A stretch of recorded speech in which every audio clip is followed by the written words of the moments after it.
Gospa Murnic, kakšni so grobi rezultati poslovanja v lanskem letu?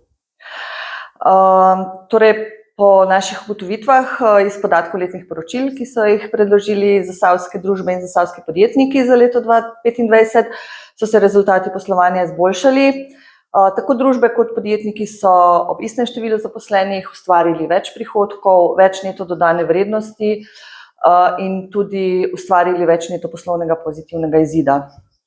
Kar se tiče podjetnikov, te že vrsto let poslujejo dokaj konstantno, medtem ko pri gospodarskih družbah pa ugotavljamo, da kljub izboljšanju rezultatov v letu 2025 družbe še vedno niso na ravni rezultatov iz let 2022 oziroma 2023, kjer so bili rezultati res nadpovprečni.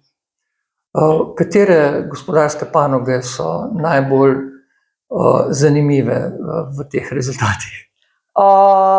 V zasavski regiji ima še vedno precejšen vpliv področje predelovalnih dejavnosti, predvsem po številu zaposlenih, v tem področju je skoraj polovica zaposlenih, 45%. Vendar pa ugotavljamo, da v zadnjih letih poslujejo nekoliko slabše.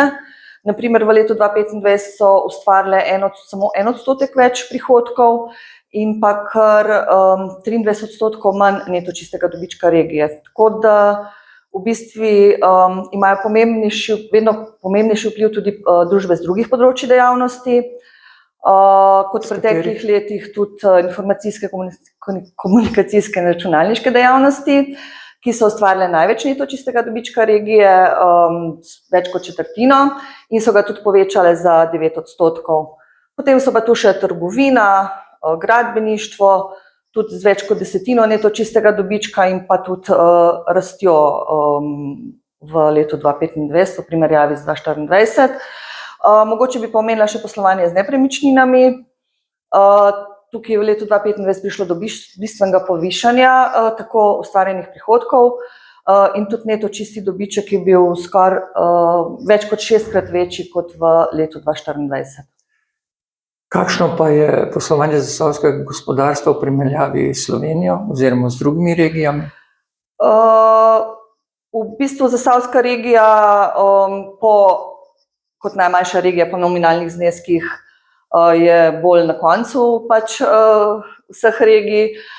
Če pa pogledamo na primer indekse rasti posameznih postavk, na primer neto dodane vrednosti, prihodkov in pa neto čistega dobička, pa lahko rečemo, da je nekje na ravni Slovenije. Zanimivost, na primer, da po neto dodani vrednosti je med vsemi regijami celo na 3. mestu po rasti neto dodane vrednosti. So kakšne posebnosti, ki so se pokazale v letu 2025? Na primer ugotavljamo, da je pozitivno poslovanje zelo razpršeno po različnih področjih dejavnosti. Tako ugotavljamo, da 5 družb s najvišjimi dobički, na primer, vsaka družba sodi v svoje področje dejavnosti, kar pomeni, da naprej prihajajo tudi druga področja dejavnosti kot uspešnejša v zasavski regiji. Ne samo predelovalna dejavnost. Tako, ja.